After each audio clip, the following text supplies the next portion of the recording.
Styling karena dari dulu suka mobil kotak-kotak, jadi nggak masalah sih. Malah untung karena mobilnya dianggap jelek sama semua orang, cuman karena kotaknya itu dalamnya bisa jadi luas banget. Walaupun sebenarnya kalau dari lebar mungkin lebih sempit sebenarnya kalau dari luar kelihatannya daripada kijang. Cuman dalamnya karena kotak jadinya lega banget. Apalagi kalau pas disopirin bisa tidur-tiduran di dalam. Gitu.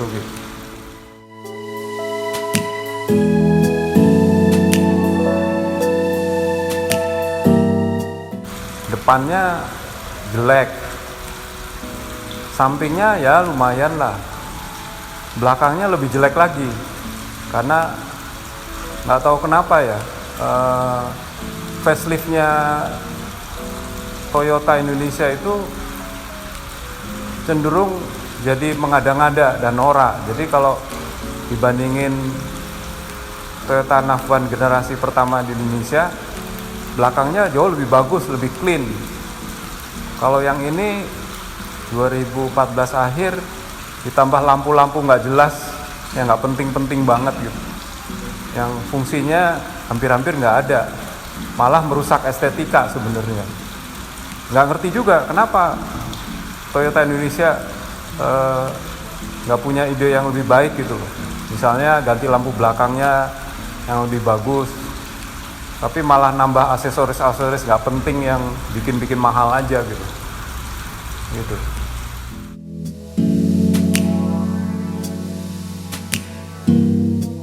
Interiornya bagus, lega.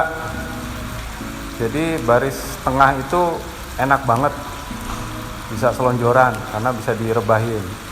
Terus kalau buat ngangkut-ngangkut barang itu bisa luas karena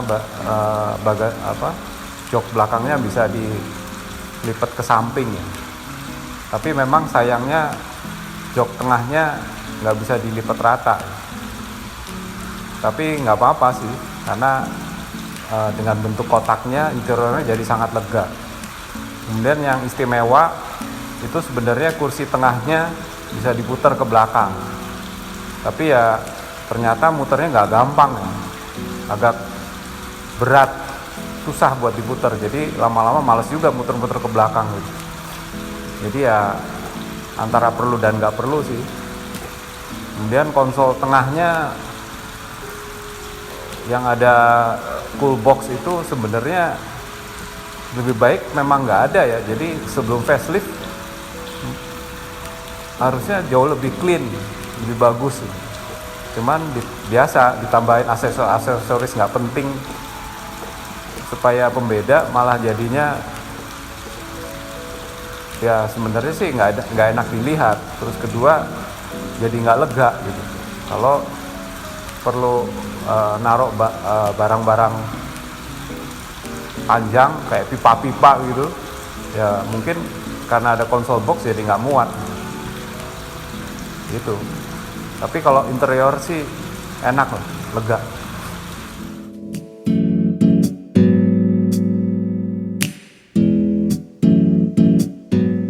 Driving experience kan tergantung dia biasa bawa apa. Kalau dulunya bawa yang lebih nggak enak ya pasti jadi enak gitu. Cuman kalau dulu bawanya yang lebih enak ya pasti bisa dianggap nggak enak gitu. Mungkin pertama kali kalau dulu dibanding sebelumnya pakai Freed, tarikan awalnya NAV itu lambat banget kesannya gitu. Memang bukan mobil yang buat tarik-tarikan sih, cuman pertama kali sih agak kaget juga karena terasa lambat, tapi lama-lama sih biasa juga. Tapi yang bagus itu putaran menengahnya kenceng banget. Ya lumayan lah kalau buat mobil MPV seperti Navwan itu. Kemudian juga CVT transmissionnya cukup bagus ya. CVT-nya Toyota ini lebih responsif, nggak terlalu menggerung-gerung. Bagus lah sebenarnya.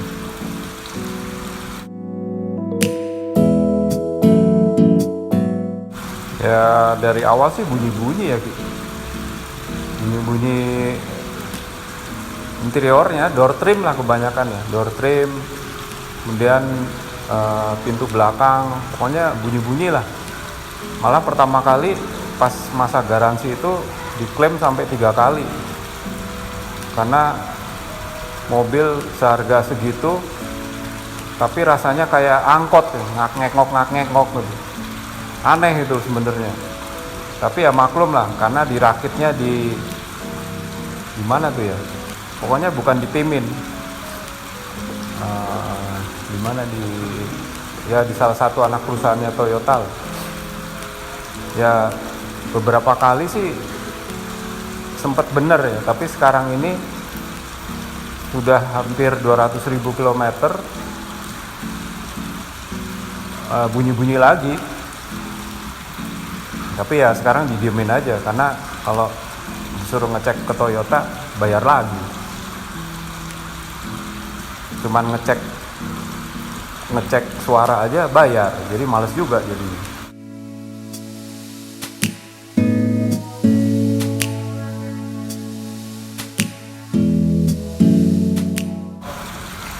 Enaknya pakai Toyota ya, ini mobil very reliable, karena hampir 190.000 nggak ada part yang diganti. Dibawanya nyaman kalau nggak bunyi-bunyi ya. Terus nggak ada yang perlu diganti-ganti, namanya juga Toyota, jadi very reliable, kecuali yang shockbreaker itu hampir nggak pernah ganti ya. Cuman sempet 2 tahun pertama itu bunyi-bunyi, ternyata shockbreaker belakangnya bermasalah. Jadi itu diklaim diganti gratis sih, cuman ban yang benjol-benjol tetap Toyota nggak mau ganti. Nah ini juga lucu, karena kan ban benjol-benjolnya kan gara-gara part yang nggak bener itu gitu.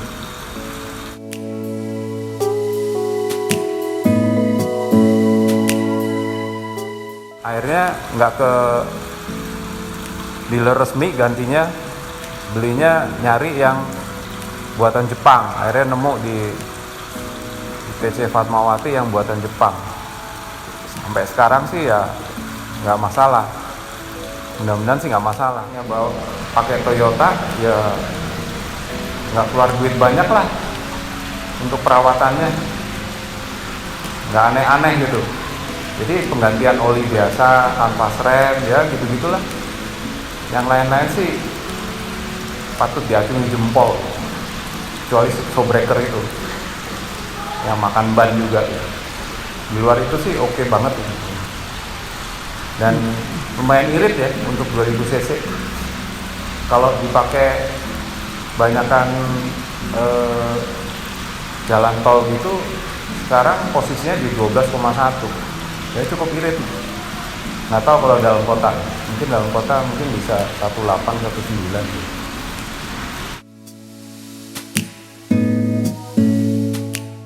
Cocok lah, karena harganya jatuh bekasnya, karena orang lain nganggap bentuknya jelek untuk luarnya. Ya memang jelek sih untuk luarnya, cuman kalau buat driving experience, kemudian buat minim perawatan, terus harga jual bekasnya yang cenderung lebih murah daripada Kijang Innova dengan tahun yang sama, ya mendingan beli Nafwan.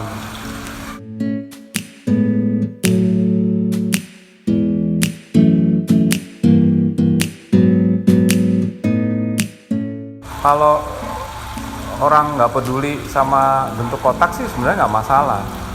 Kalau kita sih nggak masalah bentuk kotak, yang penting interiornya bagus, interiornya lega gitu.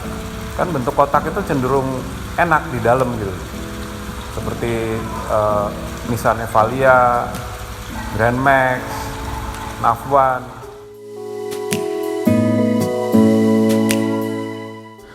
Menurut gue pribadi, banyak orang yang beranggapan bahwa memiliki mobil Toyota yang populasinya agak langka menimbulkan kekhawatiran tentang spare part dan durabilitas mobil ini. Jangan takut, it's still a Toyota. Harga spare parts yang sangat reasonable dan mechanical yang reliable sangat cocok bagi Anda yang pengen ngerasain MPV negara maju tanpa harus ngeluarin duit di atas 250 juta. Ya, kurang lebih sekitar 180.000 km udah dilewatin 6 tahun selama mobil ini. Dan jujur aja ya, gak ada kerusakan yang berarti. Ya, paling hanya servis rutin seperti mobil Toyota pada umumnya. Bisa dibilang bahwa Navone ini adalah mobil harian yang pas untuk menemani Anda dalam berbelanja di supermarket, antar jemput anak sekolah, atau jalan-jalan bersama keluarga dan mertua. Desain interior yang rapi dan praktis adalah resep utama yang sempurna untuk menjadi mobil keluarga yang sangat proper untuk digunakan sehari-hari. Jadi menurut gue, konklusinya adalah Toyota Navone ini adalah MPV yang menurut gue cukup underrated ya, khususnya bagi warga Indonesia. Selain karena styling eksteriornya mobilnya yang tidak menggugah selera, apalagi belakangnya ya, mobil ini kalah penjualannya dengan Innova yang sama-sama memiliki predikat MPV. Nih, akan tetapi dengan harga bekas yang sangat reasonable dibandingkan LMPV terbaru, gue bisa bilang bahwa mobil ini sangat-sangat worth it untuk dimiliki sebagai mobil pertama.